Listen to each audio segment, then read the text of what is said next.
In the aftermath of World War II, the world was left to grapple with more than just physical destruction. It was the hidden treasures of the Nazi regime that lingered, wrapped in mystery and intrigue. Looted gold, art, and valuable items had been secreted away across Europe, sparking a decades-long search.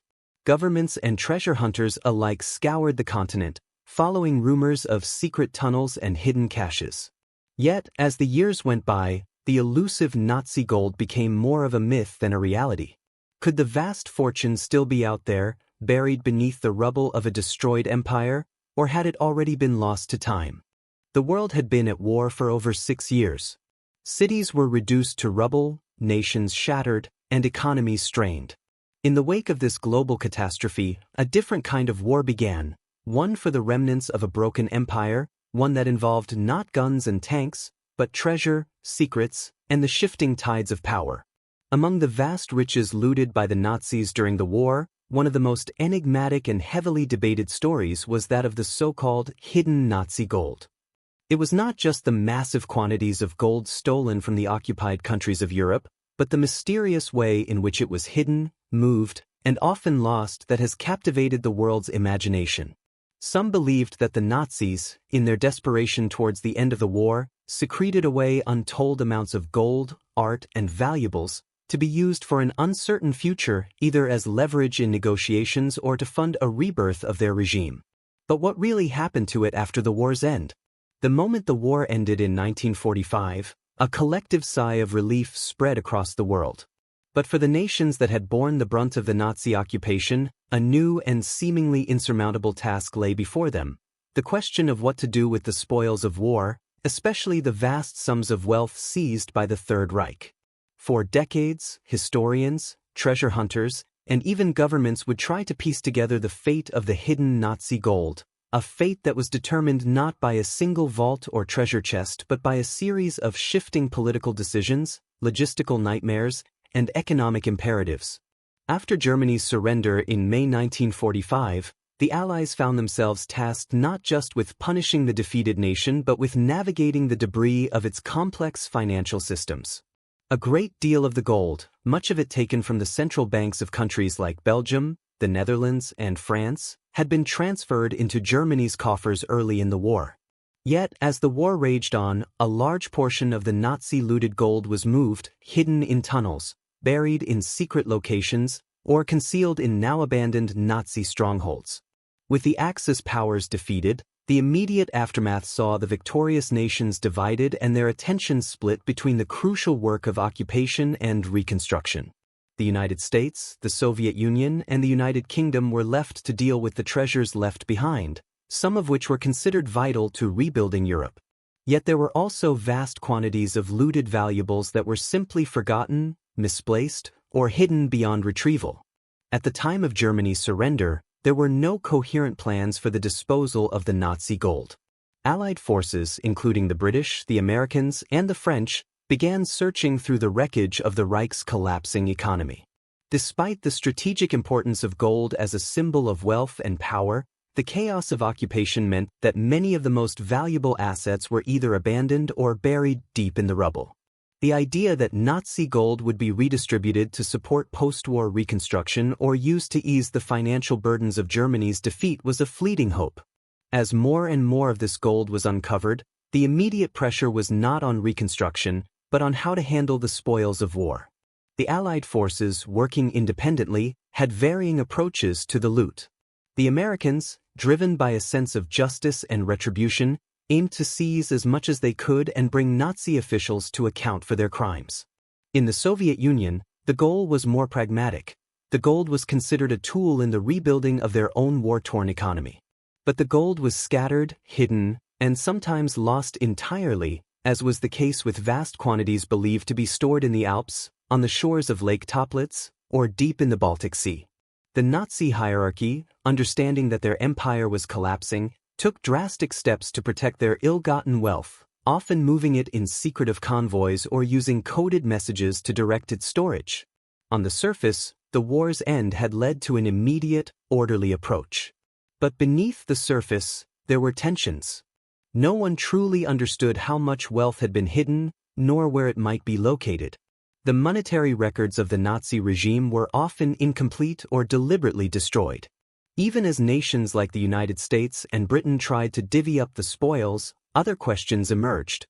Were these assets too dangerous to claim? Could they provide leverage in the rapidly shifting geopolitical landscape of the Cold War? And perhaps most unsettling of all, did any of this hidden treasure still remain? In the years following the war, several reports began circulating that pointed to hidden stashes of gold scattered across Europe. The discovery of these secret caches was heralded by some as a potential boon for struggling economies. Yet, each unsubstantiated claim led to fruitless excavations and treasure hunts. By the late 1940s and into the 1950s, as governments continued their efforts to clean up the remnants of Nazi Germany, more concrete discoveries began to be made, though far fewer than what had been hoped.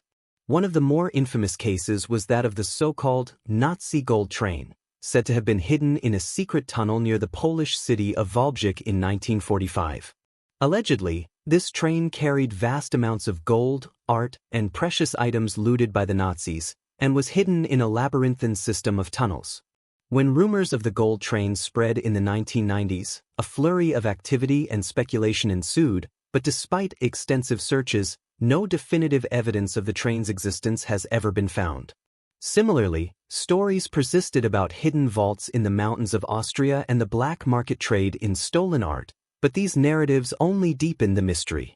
The real economic pressure came not from the uncovering of treasures, but from the broader context of rebuilding Europe and the devastation of war.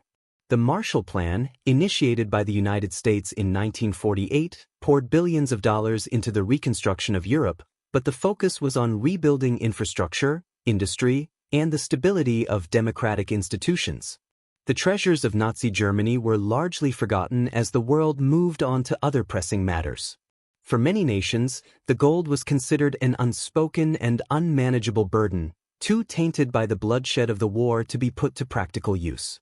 By the time the Cold War took full hold in the early 1950s, the search for Nazi gold had taken on a more abstract, almost mythical quality. It was less about recovering physical assets and more about the symbolic value they represented, both the horror of the war's atrocities and the lost promises of post-war prosperity. For the public, the treasure hunt was both a reminder of the war's lingering shadows and an echo of a time when so much seemed possible, yet so much was irretrievably lost. The result was a long, lingering silence. By the late 1960s, official efforts to locate and redistribute Nazi gold had essentially ended. Some treasure hunters would continue their search for decades, uncovering only small pieces of the puzzle. The major caches of Nazi gold, if they existed, remained hidden, slipping further into myth. In the decades following World War II, the fate of the hidden Nazi gold became a subject of both obsession and frustration. The myth and mystery surrounding its potential location persisted, even as the physical evidence slowly diminished or remained out of reach. The wealth that had once been a symbol of the Nazi regime's plunder and arrogance now seemed to fade into the mists of history, buried beneath the weight of political shifts, economic realities, and the ever-encroaching passage of time. By the mid-1950s, the immediate post-war phase had ended, and the world had begun to settle into its new order. The focus shifted from the dismantling of Nazi Germany to the rebuilding of Europe and the establishment of the Cold War's dividing lines. While the United States and the Soviet Union engaged in the geopolitical struggle for dominance, the remnants of Nazi wealth, once sought after so fervently, had almost become an afterthought. Yet even as this treasure slipped from the minds of many, for some, the hunt for Nazi gold continued, fueled by the tantalizing possibility of hidden riches. Perhaps the most enduring legend came in the form of the Nazi gold train in Poland. The story, which had begun circulating in the immediate aftermath of the war, reached a fever pitch in the 1990s. According to the tale, as the Soviet and Nazi forces battled near the end of the war, a convoy of goods, including gold, artwork, and precious objects, was hidden in a network of tunnels beneath the town of Wałbrzych. The gold train was said to be packed with treasures looted from across Europe, and its whereabouts remained a closely guarded secret among the Nazi elite. The story was widely dismissed for decades as nothing more than a rumor, a figment of local folklore. However, in 1995, a Polish couple, while walking through the area, claimed they had discovered an entrance to a tunnel system, potentially the hiding place of the infamous train. This sparked a wave of renewed interest and excitement.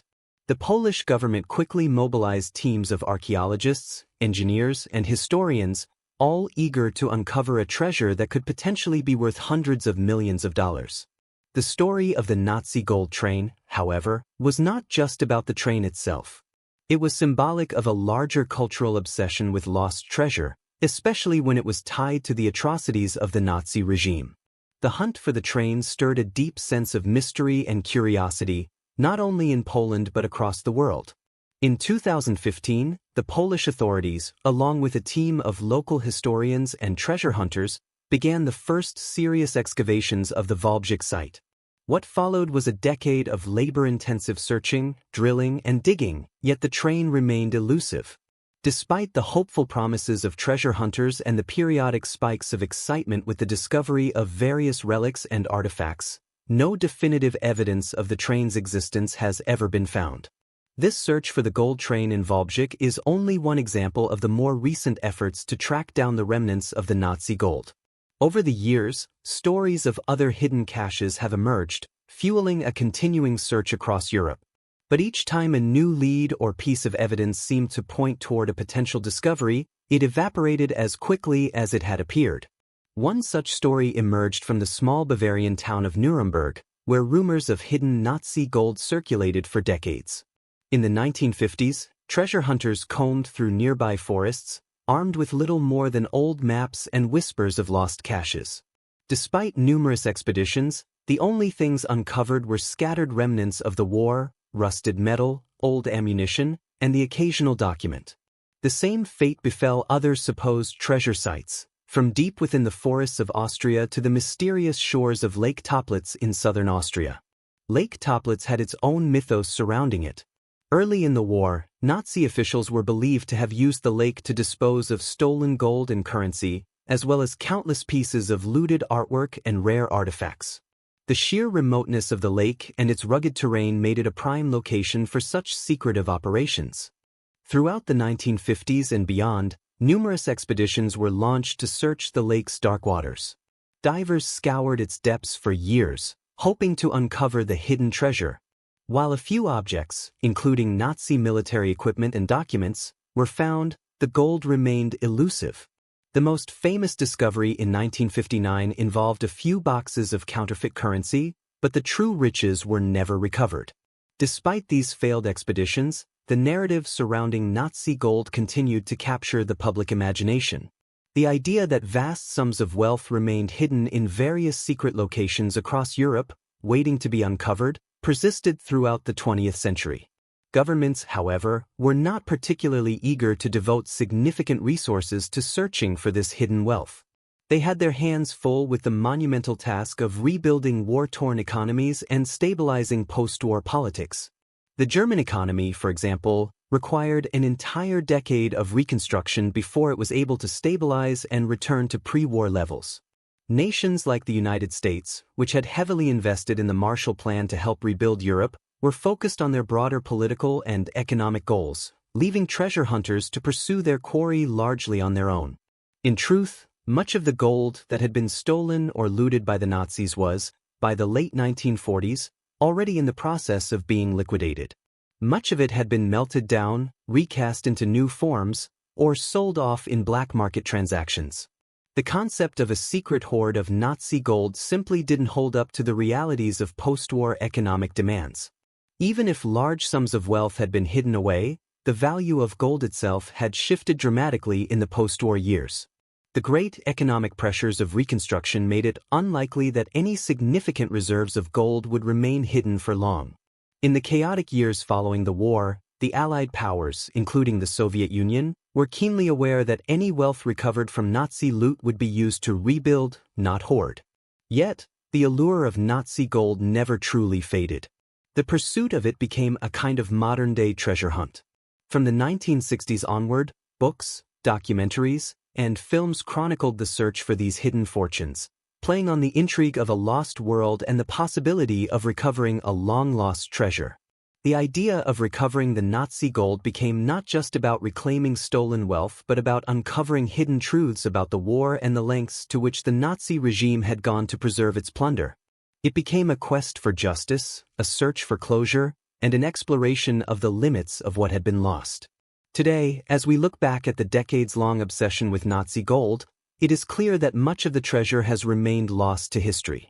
Whether hidden in tunnels, sunk in lakes, or simply spirited away during the chaos of the war's final days, the golden remnants of Nazi plunder have not been found in the quantities that many had hoped. Governments may no longer actively search for the gold, but the mystery endures. With the passage of time, it is increasingly unlikely that the treasure will ever be fully recovered. Yet the hunt for it continues to inspire curiosity and intrigue, a reminder that the shadows of the past still linger, and that the full story of what happened to the wealth of the Third Reich may never be fully known.